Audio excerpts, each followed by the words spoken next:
Hello दोस्तों, कहानी की इस नई सीरीज में आप सभी का स्वागत है। आज की इस कहानी का नाम है लालची खरबूजा वाला। यह एक अच्छी कहानी है। अगर आपको हिंदी स्टोरीज, हिंदी कहानियाँ या अच्छी अच्छी कहानियाँ पढ़ने का शौक है तो इस कहानी को पूरा ज़रूर पढ़ें। लालची खरबूजे वाला। सोनगढ़ राज्य अपने खरबूजे के स्वाद के लिए बहुत प्रसिद्ध था। इसी राज्य में खुज्जा नाम के आदमी को खरबूजे खाने का बहुत शौक था। उसके सामने जितने खरबूजे आते वह मिनटों में चट कर जाता। महाराज, मंत्री जी, राजकुमारी के विवाह की तैयारी में कोई कमी नहीं रहनी चाहिए। मंत्री जी, महाराज, सभी तैयारियां ठीक से चल रही हैं। महाराज, हमारे राज्य का खरबूजा सभी जगह प्रसिद्ध है, तो बारातियों के स्वागत खरबूजे की कोई कमी ना रह जाए। और ध्यान रहे कि राजकुमार की माँ का स्वास्थ्य ठीक नहीं है, इसलिए वह यहाँ नहीं आएंगी। मेरी पुत्री अपनी सास के लिए मूल्यवान उपहारों के साथ यहाँ के खरबूजे भी ले जाएंगी। मंत्री, महाराज, आप निश्चिंत रहिए। हमने पूरे राज्य से खरबूजे मंगवाने के लिए सेवकों को लगा दिया है। महाराज, बहुत खूब। और हाँ, विवाह में पूरे राज्य को आमंत्रित किया जाए। ध्यान रहे कि एक भी आदमी ना छूटे। महाराज, हाँ, एक भी आदमी ना छूटे, वरना लोग क्या कहेंगे कि राजा ने अपनी पुत्री के विवाह में प्रजा को आमंत्रित नहीं किया। मंत्री, महाराज, पूरे गांव को बुला लेंगे यदि एक आदमी को छोड़ दिया जाए तो। महाराज, किसी और क्यों? मंत्री, महाराज, खुज्जा को आमंत्रित करने में खतरा है। आप तो जानते हैं कि उसकी खरबूजा खाने की कोई सीमा नहीं है, और यदि खरबूजा उसके सामने हो तो उसे रोकना असंभव है। वह विवाह में आया तो बड़ी कठिनाई हो जाएगी। महाराज, महाराज, इस बारे में तो हमने सोचा ही नहीं, और राजकुमारी के ससुराल वालों की खास फरमाइश हमारा खरबूजा है। मंत्री, महाराज, खुज्जा के आने से कहीं विवाह में बड़ी समस्या न खड़ी हो जाए। महाराज, मंत्री, इसे मैं आप पर छोड़ता हूँ। इस समस्या का आप ही कोई उपाय सोचो। मंत्री, महाराज, विवाह में खुज्जा को आमंत्रित ना करने में भलाई है। यदि वह आ गया तो मैं नहीं कुछ कर पाऊंगा। उसकी वजह से कहीं आपकी नाक ना कट जाए। महाराज, नहीं नहीं मंत्री, ऐसा मत कहो। तुम ऐसा करो, खुज्जा को मत बुलाओ। एक बार राजकुमारी का विवाह ठीक से संपन्न हो जाए, बाकी सब बाद में देख लेंगे। मंत्री जी, महाराज, एक आदमी ढोल बजाते हुए, सुनो सुनो, महाराज ने राजकुमारी के विवाह में सभी प्रजापतियों को निमंत्रित भेजा है। सभी लोग अपना निमंत्रण पत्र ले लो। सुनो सुनो सेवक, ये लो भैया, ये तुम्हारा निमंत्रण पत्र है, ये तुम्हारा। तभी खुज्जा वहाँ आता है। खुज्जा, लाओ भैया मेरा निमंत्रण पत्र। सेवक, अरे तुम्हारे नाम का निमंत्रण पत्र तो नहीं है। खुज्जा, ऐसा कैसे हो सकता है? तुम अपने थैले में ध्यान से देखो। सेवक, नहीं भैया, इसमें तो नहीं है। मैं मंत्री जी को बता दूंगा। अगले दिन जब दोनों आदमी निमंत्रण पत्र देने आए तो खुज्जा उनके पास गया। खुज्जा, हाँ, मेरा निमंत्रण पत्र दे दो। तुम्हारा निमंत्रण पत्र नहीं है। तुम्हारा निमंत्रण पत्र नहीं है। मंत्री जी ने कहलवाया है कि तुम्हें विवाह में निमंत्रण नहीं किया गया है। खुज्जा, पर क्यों?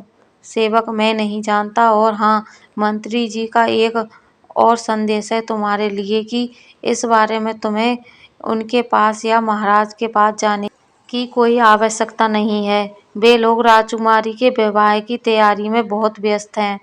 खुज्जा, पूरे गांव को निमंत्रण दिया है, बस मुझको नहीं।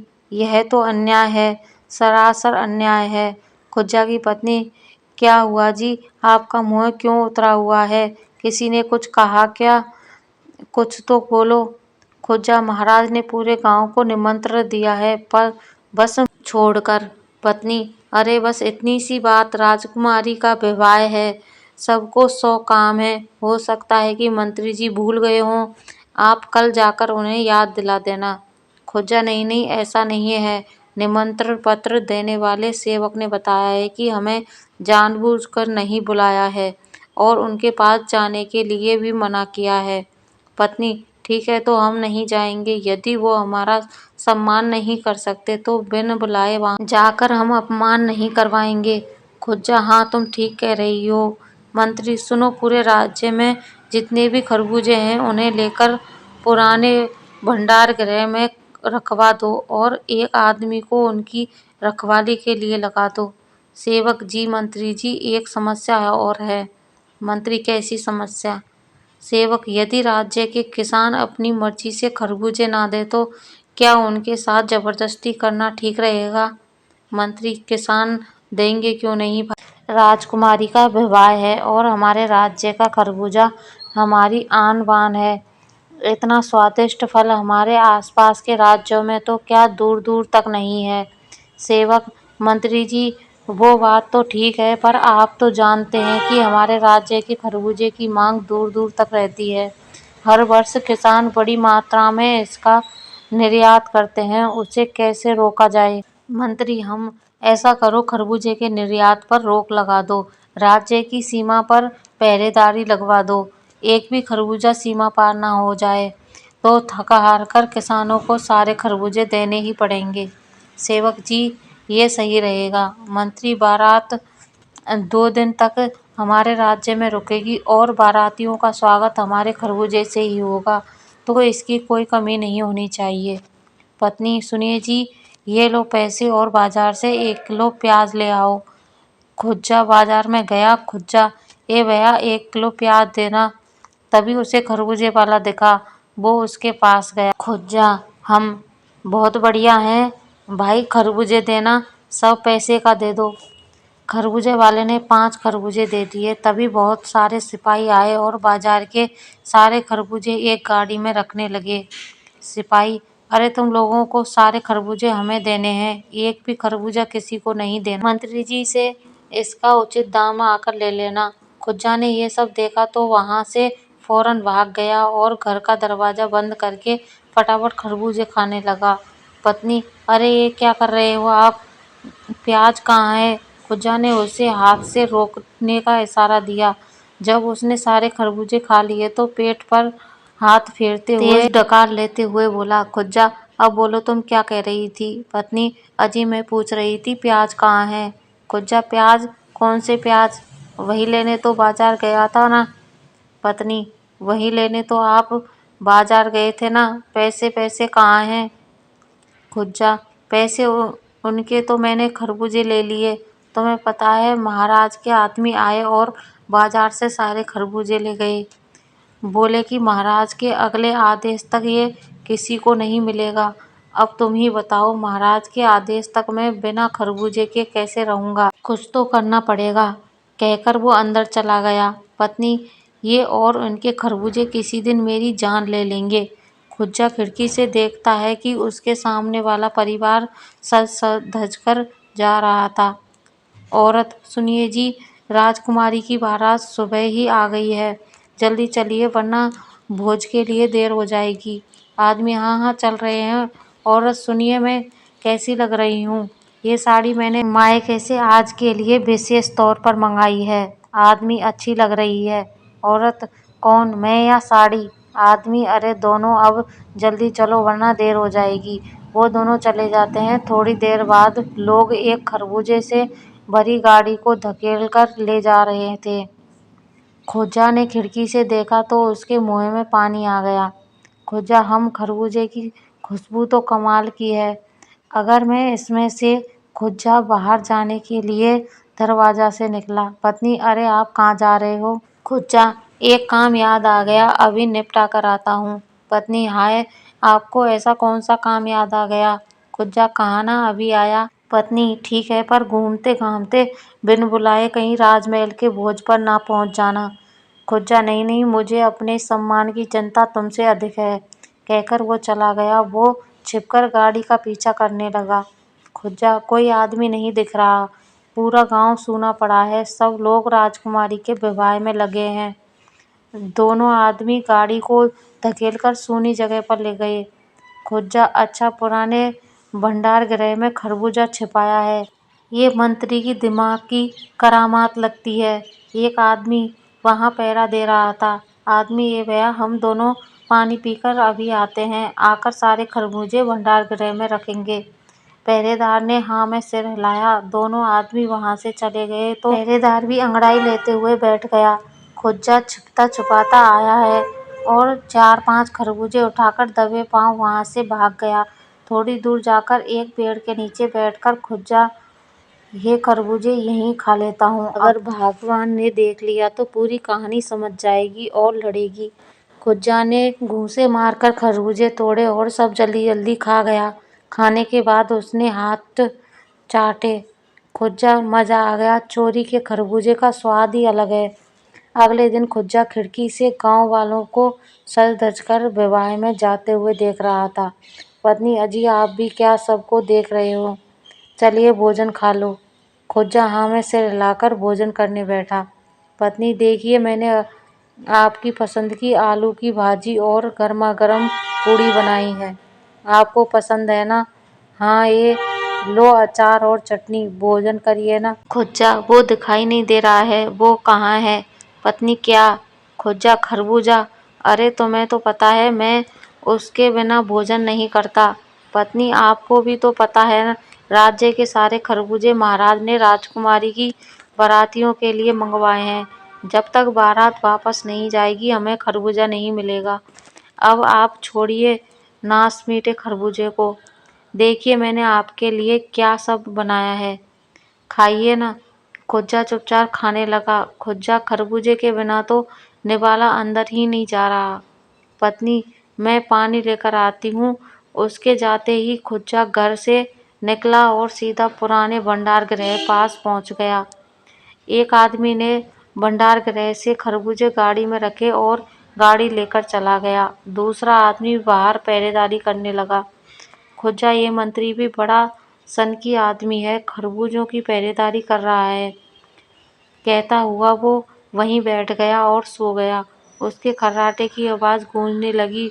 खुज्जा ने अवसर पाकर खिड़की से भंडार गृह में कूद लगाई। दूसरी ओर राजकुमारी के विवाह के मंडप में पंडित जी ने वर वधू को बुलाया। तभी एक सिपाही भागता हुआ आया।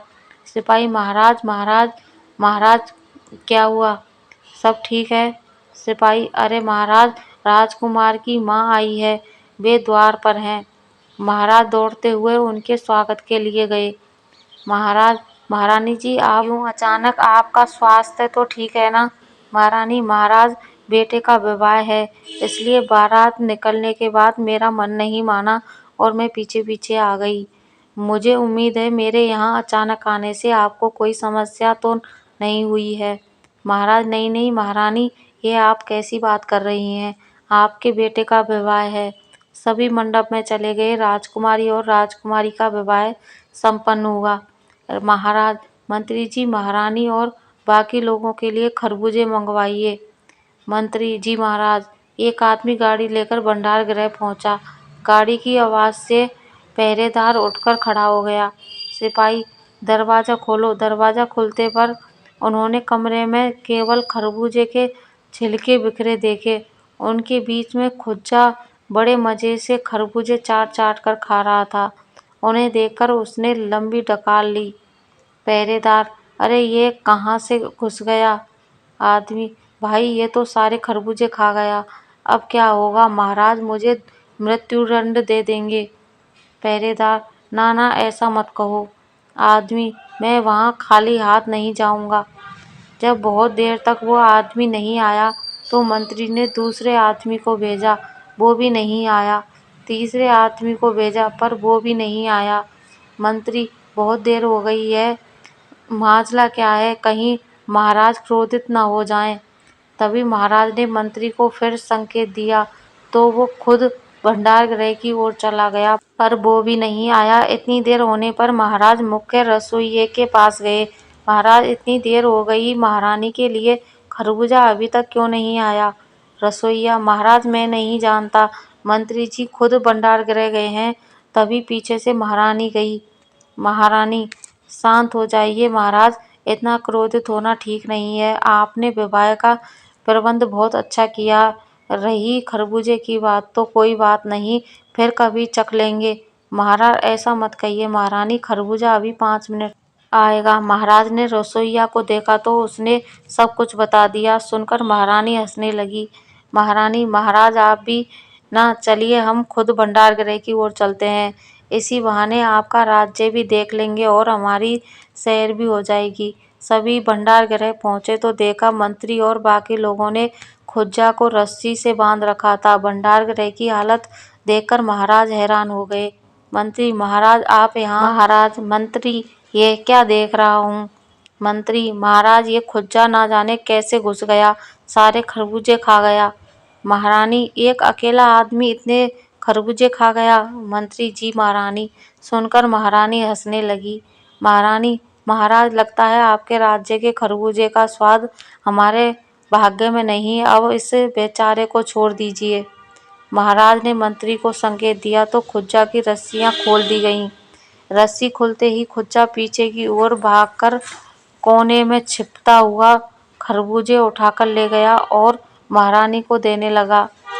खुज्जा, मैंने ये बचा कर रखे थे, आप हमारी अतिथि हैं, ये लीजिए आपके लिए। महारानी, निराले, आपका राज्य निराला और आपकी प्रजा भी निराली।